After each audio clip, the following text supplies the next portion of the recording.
Well, it's great to see everybody. I'm really excited about my panel today. We're all here to learn, but our message is adapting to a changing market. My question to each and every one of you is, have you ever been in a market that's been the same every year? This year is no different than any other year in the real estate industry. That's the stinking thinking we got to get out of our heads. Because there's only one thing stopping us from being better than we ever were before, is you. So today we're going to talk about the challenges because it's between your ears that is stopping you, nothing else. Got it? When I started 100 years ago in the business, interest rates were 18%. When you kids say it's 6% and you're having a heart attack, I can't believe it. I can't, because that is not expensive. Every year is changing. Every year is different. That's why we love this business, because we are entrepreneurs. We don't want consistency. So embrace this market. Make this market your own. Now, I'd like to introduce my three panelists because they're coming from three different areas. The first, Brandon Johnson. He's an owner of a franchise in Minnesota. He started in 2013 and became a great agent. And in 2020, he and his wife, Abby, I love that, that's my granddaughter's name. Abby owned a franchise, bought a franchise, so welcome. Thank you. Craig Shapiro from Beverly Hills. Craig is one of the top 2% real estate agents in the #1 ranking real estate office worldwide. Ooh. And he's a luxury home specialist. He also was an actor. He also was a builder. So you've got a background. And Rebecca that sounds good, though. Thompson from Chicago. She's an RVP, and she's been in the brokerage business 10 years, and you're an influencer. Ooh. There we go. Take a seat, kids. Here we go. Brandon, I'm going to start with you. Yes, ma'am. What is changing in this market that you really appreciate? Oh, everything. So I come from rural Minnesota. Any Minnesota people? Okay, all 12 of us, love you. Everybody else, you can come with us. It'll be great later on. So my job is to kind of speak from an owner and maybe a managerial perspective, and I can tell you that the best thing I love is that it's new, right? Every single day we get the opportunity to wake up, we get new barriers, new headaches, new opportunities, and new ways to show up and love people, create opportunities, and find solutions to problems. And I think if it was the same every single day, I don't know about you, but I would be really bored. Anybody else be really bored? Okay, so that's the coolest thing about our job right now. And I get the opportunity to come in and, again, we're a relatively small shop. I got 25 agents across 3 offices. Some of you do the math. I understand rural Minnesota is different than whatever your market is that you're going, well, that's really high desk count, okay? But we get the opportunity to love our agents and care about them in new and meaningful ways, and I absolutely love it. Yeah. I think the other thing I loved about Brandon is his average sale price is what, $235,000? Yes, ma'am. Craig, what's your average sale price? Where's the door? Times 20, $5 million. $5 million. Little diverse, what do you think, So, Craig, what do you love about this changing market? what do I love about it? Well, I mean, so much to say here. Beverly Hills is just different. I always say it's the only place, West LA there's a million millionaires all in one city. There's nothing out there less than $1 million. There's no house in our area less than $1 million. If there is, every builder in town would be buying it. Got a listing up to $25 million. The market's pulling back a little for the super high end, but it's location, location, location. You have a great product, you have a great house. There's people out there that will just pay it. Sounds good. Rebecca, what do you love about this changing market? Well, I got in the industry right before the crash. And the thing that I noticed, my local association, I'm from Chicago, so the Chicago Association of Realtors, yes, Chicago. So Chicago has always had this big sales awards gala, and it's like Realtor Prom on steroids. And the thing I noticed was when I first got into the industry, there was this group of people who were on stage that had been on each and every year. And then as soon as the market turned, the faces and names changed. And so the opportunity that I see for agents today is this is really the chance to grab more than your fair share of the market share because so many people have gotten comfortable. They've gotten complacent. I think back to what Ryan said earlier about running up that hill. We've been running on the flats. And so the agents who are really going to thrive are the ones who are going to do things differently. And there are very few industries where just doing something differently can get you there. And this is one of those huge catalyst moments for everybody here in this room. Yeah. Hold on. You know what, back to you, Rebecca. We were talking about back to basics. Yes. How do you feel about that? We have to. The stuff that has always worked still works. This is a relationship industry, right? I mean, so number one, our clients and even ourselves, we all have one favorite subject, ourselves. And so things like Ford calls, asking people, it's not, can I list your house today? I mean, that's still a great question. What is a Ford call? A Ford call is family. How's your family doing? Occupation. How's work going? Are you guys back in person? Are you guys still remote, hybrid? How's that working for you? Recreation. Do you have any trips coming up? What's going on? And then D is dreams or desires. Some people like to say frog and make it goals. But like, are you guys finally getting to go to Paris? I know you wanted to do that a couple years ago. Travel's been a little nutty. What's going on? Getting people to talk, listening for change. 532 is the magic number. If you can make 5 calls every single day, 3 personal notes, or 3 in-person meetings, do lunch, do breakfast, do coffee. And then how can I connect with 2 people? Either let's talk about where the market is. Think about how many of you have financial advisors? Okay, so financial advisors know that you're probably not, especially not right now, about to dump a ton of money into the stock market, but they check in with you every year. And they check in with you to talk about not just how your portfolio is doing, but really what's going on with the market as a whole. So using those opportunities right now with your clients, whether or not they're about to buy or sell, they're watching the news. They're kind of worried about rates. They're worried about what does this look like for me? How can I have 2 excuses every week to just touch someone and say, let's talk about what's going on. What are you concerned about? That's really back to basics. Fundamental change, and it's not that hard. Literally, 532, that can change everything. Because most people are sitting and waiting for their phones to ring. Yeah. We were talking last week when I was interviewing these 3, and we were talking about how many times so many agents, we don't call our past customers just to check in, just to say hello to people. Right now is your huge opportunity to call people and just say, hey, how's it going? How's the house going? Because in fact, if we had inventory, wouldn't things be better overnight? Because there are still buyers out there. So think about the people in your phone. Go down 5 people a day in your phone. Go down the list. Just say, hey, I'm calling to check on you.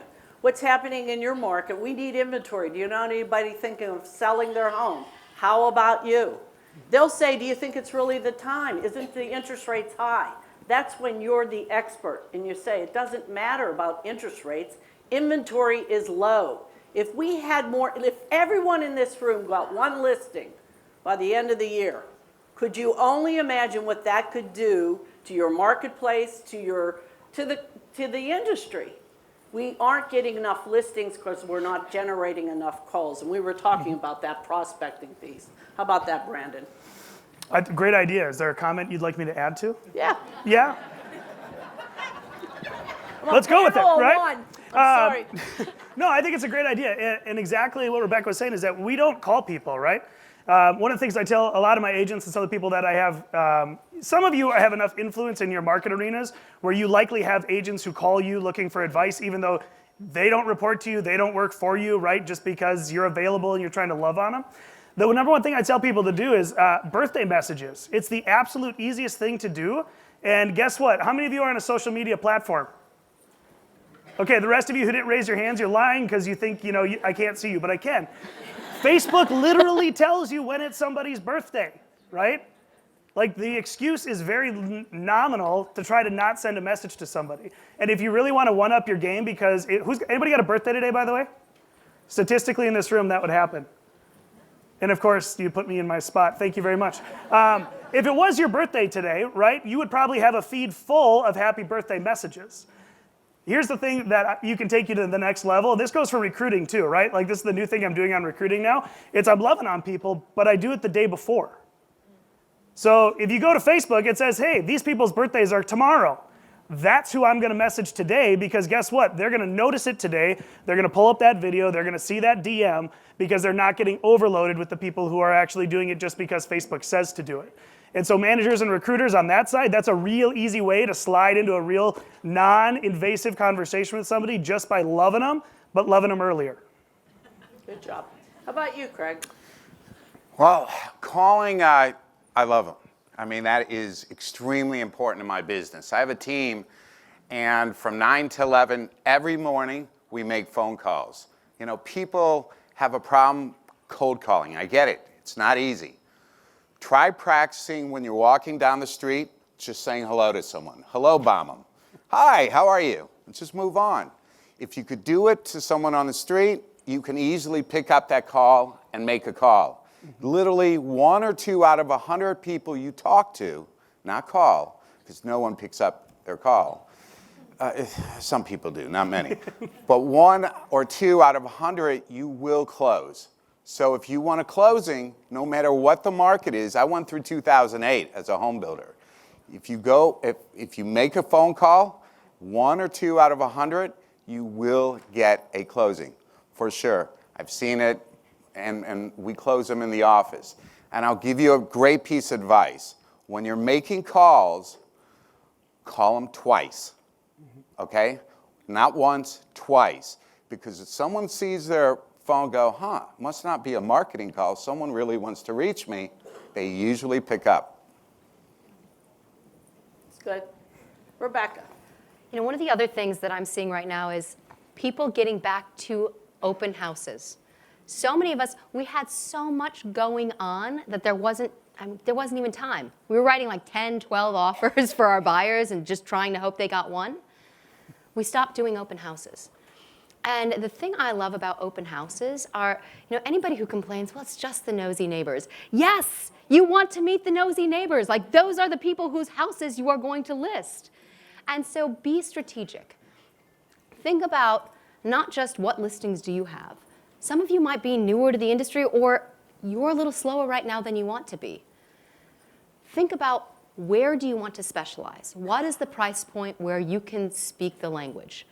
If you don't know what Hogan Pole and Mila are, then probably don't focus on the luxury market. You want to make sure that you're in an area where you're comfortable and you can speak the same language as your buyers. But I would be strategic. Reach out, look in your MLS, look in your office. Who else with Coldwell Banker has a listing where I'm looking to be? Not just the stinky listing that they can't get rid of and they're like, hey, every Sunday I have an open house. But this is the market I want to focus on. And you don't just say, hey, anybody in the office, I can do open houses. You say, hey, George, I see you have this great listing at 123 Main Street. I would love to host an open house for you. Give the action item. This coming Saturday from 12 to 2, can I do that for you and your clients? Worst case, George says no. Maybe you get another chance, but find the properties that you can connect with and try and do 2 in a weekend. Because it's actually probably 2 in a day. It's the same nosy neighbors. It doesn't matter whose sign is in front of that house. You are the person they are getting to know. You become the neighborhood expert. Again, going back to that, how do you start to grab more than your fair share of the market share? That is how you can redefine who's controlling that market. So be strategic, but put in the time. And then back to calling twice, be consistent with follow-up. Simply showing up is not enough. Do you have a sign-in? Are you working with your guaranteed rate affinity partner to have a sign-in? Do they have a sandwich spread? Are you going to tag team together? And follow up with people to make sure they hear from you, not just that day, not just that week. Most other agents, they went to 7 open houses that day. Most others are going to give up after that first time. Stay in touch. Put them in Moxie in a drip campaign. Keep calling them. Check in, forward questions, and that's really where it may not be overnight. Cold calling is painful. Following up when people don't answer, you're like, oh, it's not working. It's about consistency. It is the activities you put in that will get results. Trust the process. Let me say one thing. Okay, sure. The best group to call is absentee owners. Go to your title company, get their, which ones are absentee owners, very simple to get their phone numbers. I'm telling you, you will make money in any market. I think one of the biggest challenges prospecting, you all have that stinking thinking that there's something you can't do, is talk to people about selling their home. You'd rather like them ask you, is that true?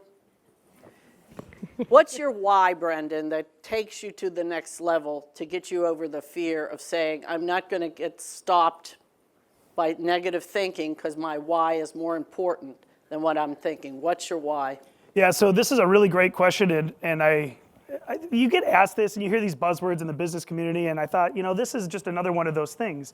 And I went through Ascend. I'm an Ascend graduate of the program, and a phenomenal thing for anybody in a leadership position. And that was one of the questions they asked you, is like, well, why do you do this? I was like, that's a dumb question. Like, money, right? Or why not? Helping people. The standard answers we all give. And then I got a really good question asked to me by my friend Kate Conquest, who's sitting right over there. Hi, Kate. And she asked it in a different way, and I got stuck. And so inevitably, when you get stuck, you start getting more information. And at the end of the day, I landed on the reason that I do what I do is because we're just impacting lives through real estate. Like, that's it for me, right? Like, real estate, I believe that real estate is the God-given gift that is the tool that I was given in order to impact people's lives.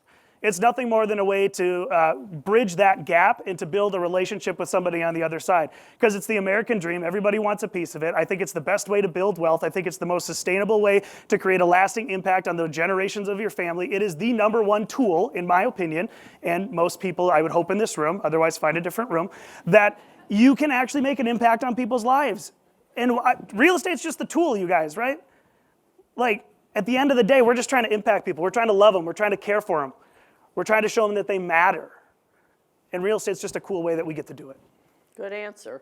Your why, Craig? This is a good question for me. So, very briefly, background, when I moved to the Beverly Hills office, I moved from the Midwest. I knew nobody. And they said, if, I've got X amount of time, so what am I going to do? No sphere of influence whatsoever. Everyone talks about all of these tools that are out there. You could try this, you could try that.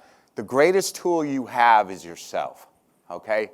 Go down deep, especially during this time. Go down deep, and what is the greatest event, maybe the worst event, that you actually came out of? Mine, personally, I was carjacked and shot 5 times. And that was my lowest point, but I'm a survivor. And that's what I thought about. And I went into Coldwell Banker, and I got Rookie of the Year nationally, my first year. So anyone can do it. You just got to dig down deep. You're the tool. That's awesome. But think about it. Get shot or prospect. Okay? Somebody put it on a T-shirt. That's It's pretty simple. It's pretty simple. Rebecca, what's your why? Well, I'll go back to the resiliency message because that's something that really resonates with me. So I was an idiot when I started in the industry. So I was 21 and I looked like 12 on a good day. And Still do. I'll take that. Thank you. So I was a fool and I did not immediately join Coldwell Banker. Shame on me. And I had this $1,000 a month desk fee. And again, I looked like I was 12 years old, so like, good luck. All my friends are still in college. I don't have a sphere that I can tap into. And the thing that I realized, I cold called, so this is going to slightly date me, on Craigslist before it was all a bunch of real estate agents or robots. And if I was lucky they hung up, usually they were cursing me out. And like, if any of you have ever cold called for sale by owners, the thing I knew is they at least wanted to sell their house. The problem is they didn't believe in using a realtor. But it wasn't about the no's, it's when you can get the yes. And it was understanding that the reason I was calling was because my why was knowing I was going to go all in. It didn't matter how little experience I had, I was going to work my hardest to protect them because I understood the profound impact that we get to have on our communities. And so knowing that you can always go back to that. How many of you here have ever either door knocked, cold called, for sale by owners, canceled and expireds? Okay, anyone who just raised their hand, guess what? You got this. Whatever is about to happen, for anyone who did not raise their hand, this is the time to start doing those things.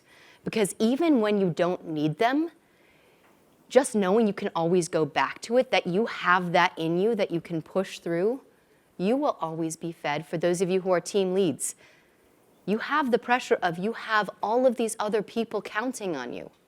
Guess what? You can do it and lead by example. Let your team members know that you are going to hustle there with them and that you're going to teach them to do it with you. You will all be better off for it. But the why is we can impact our communities, but it's also the things that we get to learn about ourselves when the market is not easy. Yep. See, my why was a 2-year-old. I was a single mom. Interest rates were 18%. I was going through a wonderful divorce with Jekyll, who happened to make a lot of money, and I got into real estate. My first year, I got 72 listings. My second year, 110. Don't say, wow, it's possible. My why was her, and every time I didn't want to pick up a phone and call an expired, call a for sale by owner, I didn't know anyone, I made a living on those 2 items. If you don't think there's expireds out there right now, shame on you. There are a lot of them. But every time I didn't want to talk to that seller again. I didn't want to say why their home wasn't being sold. That little face would pop in front of me. And I said, I'd be doggone that I'll fail her. Pick your why. Your why will force your behavior. Change your behavior, you'll change your life. And at the end of the day, when you figure that out, prospecting is wonderful.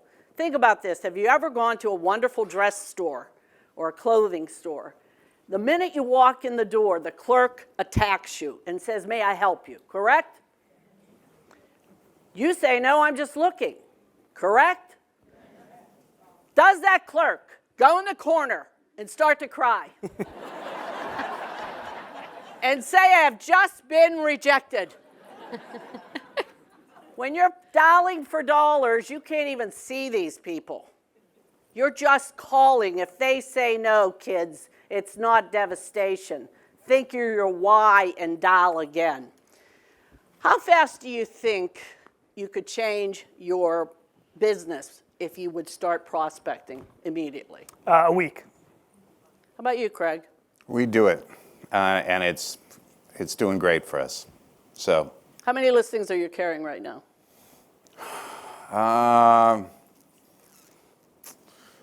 7. How many of you want that problem? You can't even remember how many you're carrying, right? Well, I mean, we have a lot in our pipeline. So we work with a lot of home builders, investors. So we're constantly looking for the future. So I was kind of trying to figure it all out. Sorry. Yeah.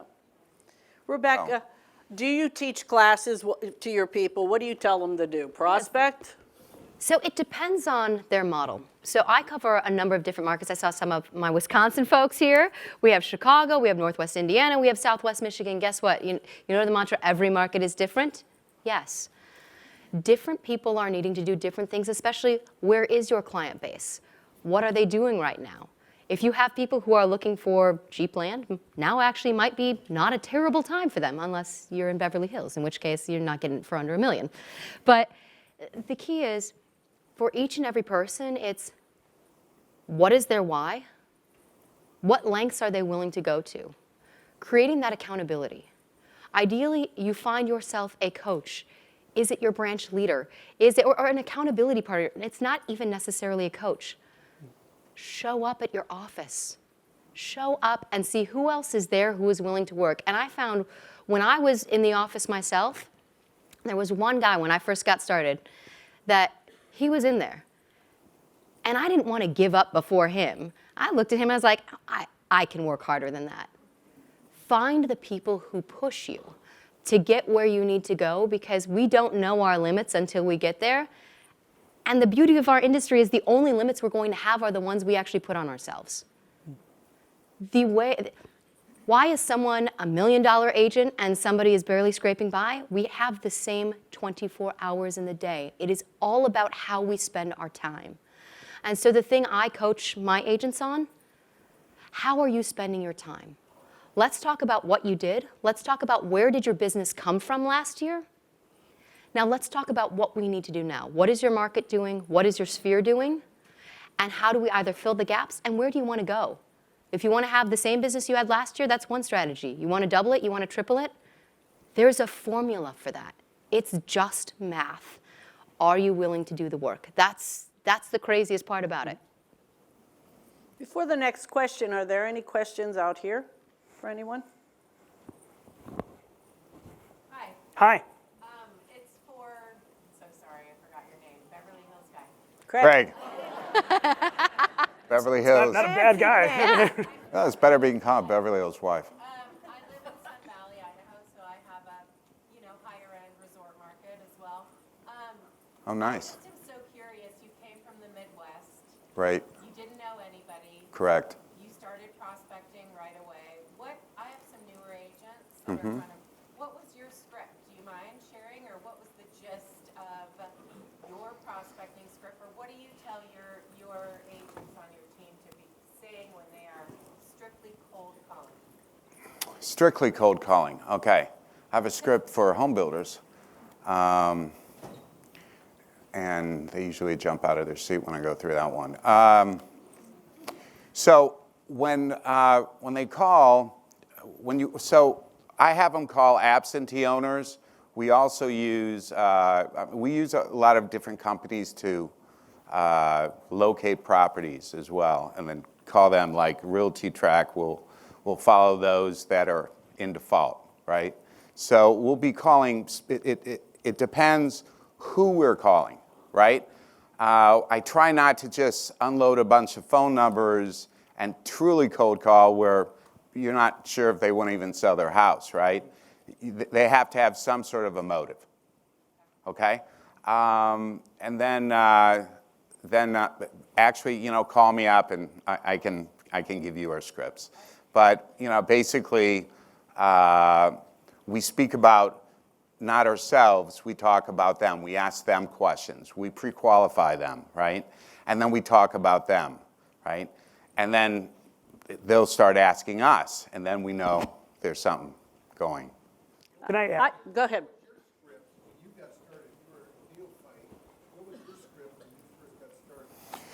Well, I think the secret is, this is my secret. So I was like, what am I going to do here? If you find a property, okay, and there are many of them out there, okay, that's, worn out, that needs work, what have you, okay? You have a good deal, there's 1,000 people that will buy it. And then when you sell it to them, you say, when you finish remodeling it or building it, I also get the listing. So now you're building your pipeline. So the secret is find a property. You guys are real estate agents. You see a house with weeds. You see a house with chip paint. Someone hasn't been living there. Look in your neighborhood. Find that house. You will find your closing. I want to go back. What was your name? Heidi. Hi, Heidi. I'm going to just share something. You didn't ask me, but I'm going to give you my advice because I have a microphone, okay? That's what we're doing, right? So in my company, I don't teach cold calling. I think cold calling is a complete waste in the current age that we're in. What I teach is warm calling. What that means is I want to go back, right, exactly what we were talking about. I think you said driving for dollars. That's what we call it, right? So in our markets, you drive around, and we have a lot of absentee owners. You can get a list from our county recorder office because they have it. It's a non-homestead tax classification. And we say, hey, drive around. What are weeds, chipping paint? What maintenance items are not there, right? You can get a list of the rental properties as well. And so what we try to do is, even if you find a house and you're like, man, I really want to up my game, I want to sell that house. That's great. Call with the purpose to bring value to the conversation, and don't just be like, hey, I'm so sorry. Hey, do you know anybody who's looking to buy or sell? I think it's garbage. I really do, because how many of us get telemarketing calls? It's like, hey, Heidi, did you know that house 2 doors down from you actually sold for 103%? I noticed that you're an absentee owner, you had some weed issues and some paint issues. Have you thought about selling in this prime market? It's a warm call because you're calling to provide value, or as we call it in my company, we call it impact, right? How are you going to impact that conversation? And it's really easy to provide a way other than the generic, hey, do you know anybody who's looking to buy or sell? Not that that doesn't work, it's just that's not what I teach because I don't find really good response to it. Our response rate to that phrase specifically is really minimal comparative to, hey, if I actually bring you value, something of substance to that conversation, that's what we're doing. So brand new agents, first thing I do is I say, hey, get in your car, open up Google Maps, I want you to go find 10 properties today. I don't care where they are, I'll see you when you got 10. And don't come back until you have 10. So it's a little bit of a shift, but I thought I'd share. And something else to add to yours, when adding value, especially with absentee owners or the houses starting to fall apart, if when you say adding value, say, I'm in the neighborhood. If you need any help, like you want the lawn cut because you're in Ohio and this is LA, I've got plenty of people that can do it. I can water the garden. And then we're like, wow. I mean, it's hard to hang up on a guy like that. Yeah, it's a good ad. For those folks who are asking questions, if you could just wait till we have the microphone to you so that the live stream folks Okay. can. One other thing, who in this room has had multiple offers? Here's a warm call. One person got that house, correct? What happened to the other 12?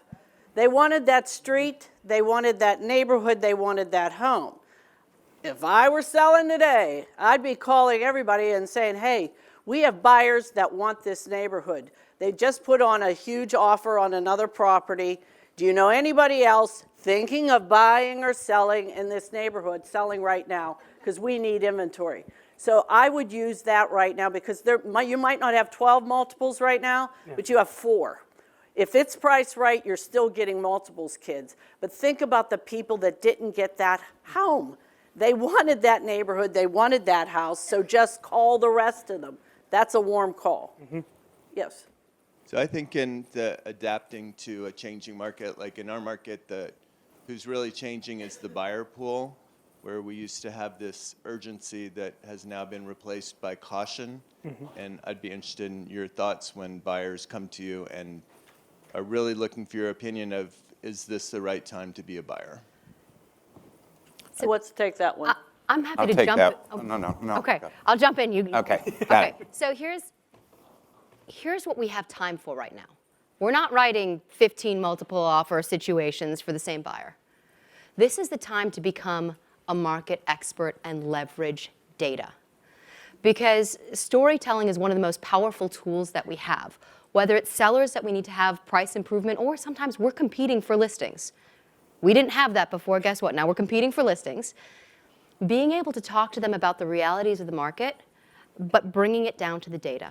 So when a buyer says, hey, I'm not really sure, I'm going to talk to you about, well, what is the average days on market? By the way, for many of the markets we're seeing, I had a few of my agents in a blind panic. They're like, oh my gosh, these homes have been on the market for 15 days. Yeah, right? I'm like, let's all take a breath. We're going to be okay. Sometimes we're just getting kind of back to what was normal and a seasonal market. So being able to communicate that of, well, average days is 15, and guess what? We're used to 30 days, 60 days, whatever has been customary in the market. So give them an actual barometer for where it is. Because when we talk about what's the national average temperature, like Ryan was talking about earlier, whatever we're seeing in the news about the market, giving them what is actually happening right here. And asking them about their goals. Are they looking to turn and sell in 2 years? Well, this probably is not the right market to do that in, but at least can they buy and hold? And walking them through that process and letting them know you are a relationship-focused agent. This is not about the transaction. None of us stay in this business if we only deal with this transactionally, because guess what? No one will ever call us back. I need not just the house I'm going to sell you today. I need to sell that for you later and help you with your next 3 houses and all of your best friends and your family members. And so when you tell them about how you're in it for the long haul, and also when you tell them that it's the wrong house, the way you build trust is when they're in a situation where we have a lot of sellers that have not really come to terms with what the market is today. They're focused on what it was 6 months ago and what they wish they had done. Telling them when it's okay for us to even if it's the right house, let's all take a breath, step back. They're probably going to call us next week. That's how you can change that buyer's mind. Same thing for the seller, though, is give them stories. Let's talk about the house that did overprice, and they're not on 15 days, they've been on 5 months. What has that done to their price point? So that's really how you change people's mind, is with data and leveraging the extra time in the morning. Work on growing your business. That 9 to 11 prospecting that you're doing is the right way to do it. Afternoon is about focusing on the data and really working in your business. You know, the only time a buyer shouldn't buy is if they can't afford it, in my opinion. Because that's what happened in 2007, 2008, 2009. They were flipping houses, buying houses, the mortgage, no money down, all that stuff. They were buying homes for the wrong reason, because in the end, they couldn't afford them if the market changed a little. So I think if a buyer comes to you and says, is this the right time to buy? If they want to buy it, they can afford it, it's always the right time to buy. At the end of the day, 10 years ago, if you look in your own neighborhoods, how much were those homes selling for then? And don't you wish you would have bought 10 of those houses then? Mm-hmm. That's how you have to say to a buyer, if you can afford it, you want it, it's the right time to buy. And if you're really snarky, then I just say, do you like your 100% interest rate you're currently renting with? That's a good one too, I like that. And for you broker managers, it's kind of the same thing that I use, right? So we use that idea when it comes down to recruiting. Like, so we do a lot of company lead generation, right? And I know that most of my agents who participate in my company lead generation will add about 33% to their bottom line. And they say, but what about that silly franchise fee? I'm like, guess what? That silly franchise fee, even though it's going to cost you X, would you rather add 33, right? So you're still positive, right? And that's, if I like the qualification piece, right, on the buyer side. If they can afford it, right, and it's the right time for them and it makes sense, okay, then my snippy response, because I'm kind of sarcastic and, you know, I'm a little jabby at times, is, well, you can pay 100% or you can pay 7 1/4. You decide. I don't care. It's not my money. I also say, if you look before 2008, like when I was a home builder back then, interest rates were 6.5%. I mean, and there was no hiccup in the market. People were just buying and selling like it was normal. And then I'll say, but in my father's day, when he was building homes, interest rates were 17 or 18%. You can either buy now, or you can wait until they're 17%. That usually does it. Mm-hmm. Anyone else? Yes. Hi there. Hi, Kate. My name is Lane from Denver, and I had a question about leads. Because during a changed market, we often hear from agents who say, I need leads. And I happen to be a manager in Denver, so I hear this from time to time. And I know a number of people in here may pay for leads, but what would the panel have to say to people who either can't afford leads, or in Colorado, Zillow doesn't offer leads anymore like they used to, which has a lot of folks around me a little bit nervous. Talk about leads and how do you work a business without paying for them? I would love that question. Go ahead, Craig. I'm going to eat Craig that one wants up. that question. Get a pencil ready. I like it. Because I want to speak about this anyway, because I think it's great for everyone. I'm huge about lead generation, okay? Coldwell Banker and Realogy has a huge system, and I work with them, and they're amazing people, and they're constantly going to companies creating leads. So Relo, okay, you give away a percentage, but you get a lead. And that lead's usually pre-qualified, or it's through a corporation and it's an employee, okay? Ask about Relo. That's a great way to go. Also, you know, when people go, Zillow, I've spent all this money and da-da-da-da. There are other companies that we use that you don't have to pay money up front. They take a percentage, but you're not paying up front. Let me tell you some of those, okay? Realtor.com, OpCity. I rank number 4 out of 1,095 agents. I love OpCityRealtor.com, okay? Because you give them a percentage, but then you have a closing. And you don't have to pay for it up front. They work. Set Schedule is another one. You pay them a chunk of money. It's not that much, but then it's like a 20%. That's where they make their money. So there are companies out there, right, that real companies that you can make money. Lead generation. Lead generation is great. I love it. It feeds our team. It puts food on the table. They're great. But also Relo. ask your broker about relo. And can I chime in on just whether it's Relo, whether it's Op City? So think about leads are a faucet.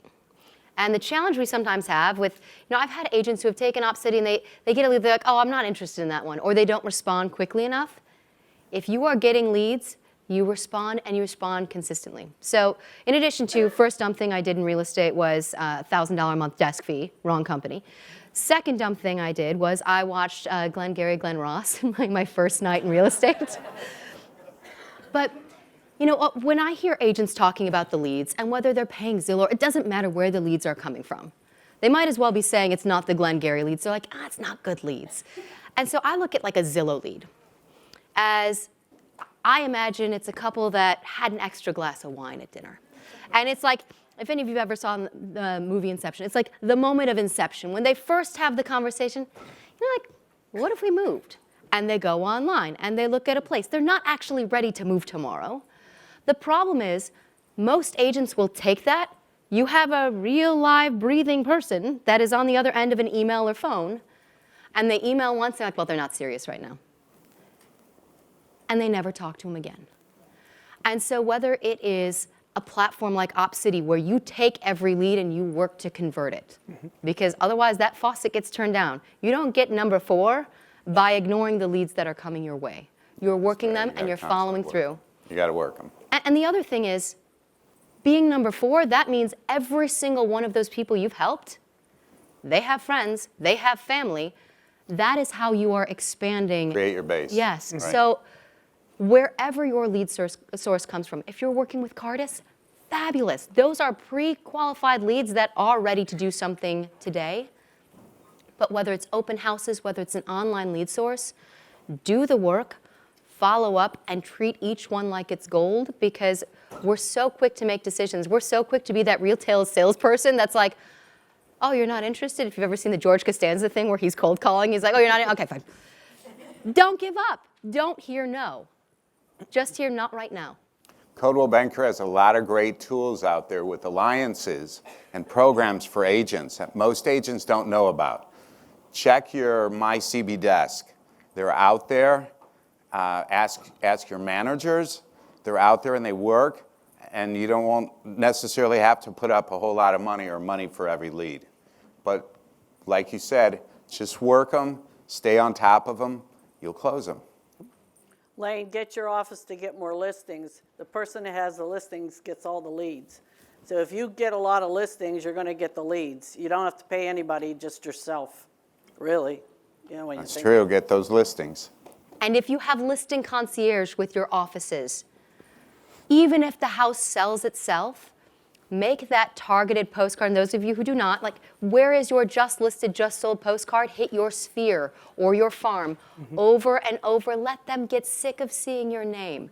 Because as soon as somebody is talking about, I'm getting ready to buy or sell, your name should be the only thing that's coming to their mind, and they should be sharing that information. So don't miss those opportunities to market yourself to the people who are most likely going to send you the business. And one more thing, for every property you find for an investor or a buyer, and there's tons of buyers if you find the right property, right? We all know that, right? For that one closing, you get 3. That's what I tell my team. How do you get 3? Well, you get that close. When they remodel it, you get the listing, and you get 2 buyers without agents that walk in. I'm sorry, that's 4. You have 4 closings for every one. So when you're out there pounding the pavement looking for that house, just know you're picking up 4. Okay, before we close, I just have one thing that I heard, and I thought this would be a perfect time to share. Right now, 20 and 21, it was easy we got down the slippery slope of giving our commissions away because it was selling so quickly. And somehow, some way, you justified in your head it was okay to take less.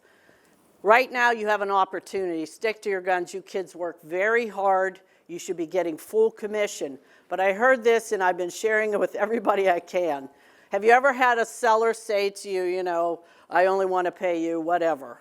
Have they ever said that to you? Because so-and-so will do it for free, or whatever they say.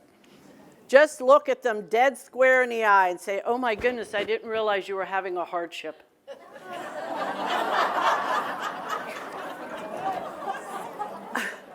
We used this on a $14 million property. I went on a listing, and we used it with this big buffoon, and we said this to him because he was bragging about everything, and then he wanted to give us only 5%.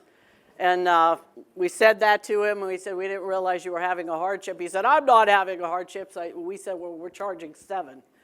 And he gave it to us. So I would say to you, if you are ever in that situation, use that line because you're worth what you should be charging, okay?